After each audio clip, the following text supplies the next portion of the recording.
From the HuskerHawkeye.com Midwest Security Lamination Studio, I'm Travis Justice. He's Dr. Rob Zadisky. For those of you linking up on HuskerMax.com, welcome. Good to have you along. And Dr. Rob, it is a bye week, but a lot has happened during this bye week. Jared Crick, the All-American, on the cover of Sports Illustrated. There is a Sports Illustrated. There is a curse. There is a curse out for the season. How big of a loss is this? You know, I think it's a big loss for Nebraska, more on, I think, sort of the emotional, mental side of things for him right now. You know, he's been playing very good football this year. He hasn't been putting up the big numbers that you would like to see coming out of a guy with his reputation and with his stature. But this is a guy he's a team captain. He's a leader. He's a guy that's been kind of the name in the face for this defense the last few years. And this is a big injury, and it's an emotional one too, because when you look at the situation, he's already played in 5 games this year. He missed the 1 game because of the concussion, but this is a guy who's already played in several games this year. I don't think he's got a chance to get an additional year of eligibility. Devastating type of injury for a guy, because it's not a quick comeback one either. I was going to ask you that. I want your medical experience here, is because did this cost him any money?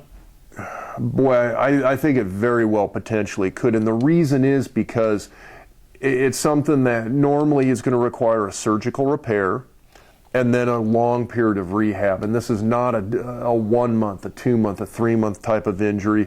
With this, you're looking at a 6 to 9 month type of injury with this. Now, what that does then, he's got to get through that rehab period. Then he's got to get back up to football strength, football shape again, and then he's got to be able to go out and prove to NFL guys that he can still play.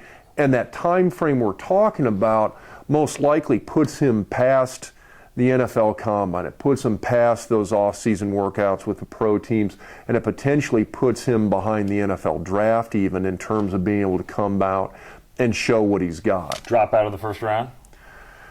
You know, unless you've got some NFL guys that have a little medical insight, that they can look at the surgical repair, that they can talk to the team doctors. I mean, guys got to be able to see what he can do in terms of performance again. Is this going to surgically hold up going against 320, 330-pound offensive guards in the NFL? And if they can't measure that functionally, which I really don't see a way that they're going to be able to, I don't think an NFL team's going to want to spend a first-round draft pick on him in that setting. Second, third round, possibly, without being able to do that kind of a really in-depth evaluation post-recovery. I don't think anybody's going to want to spend that first-round pick on it.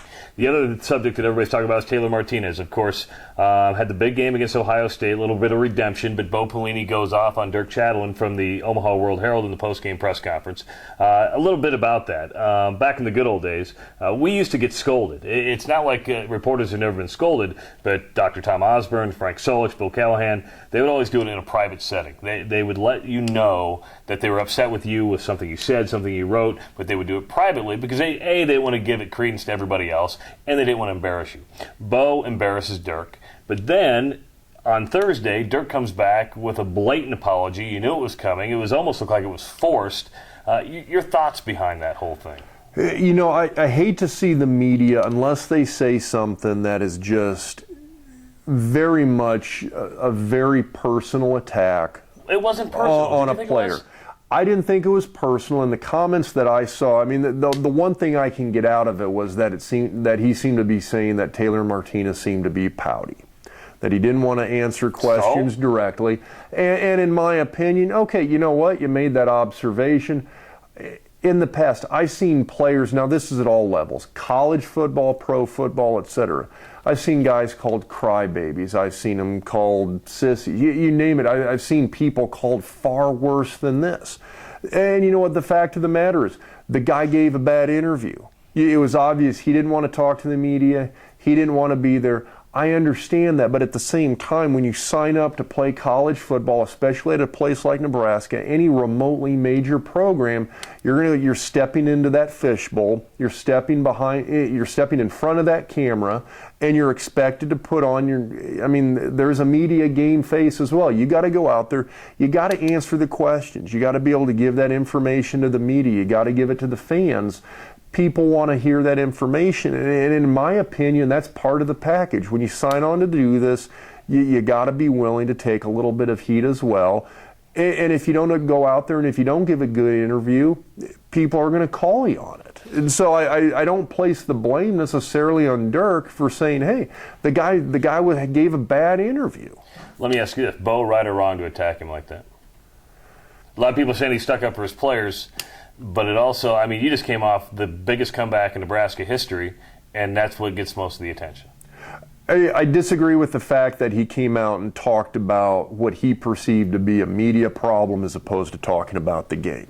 In that setting, you come back, you talk about the game, you talk about what happened on that given day, not what happened the week before. And in that setting, they were talking about what happened the week before. At the same time, I don't think you necessarily attack the media unless you feel like there's been just this completely unjust attack upon your players. Now, in the situation again, was it unjust? I don't necessarily think so.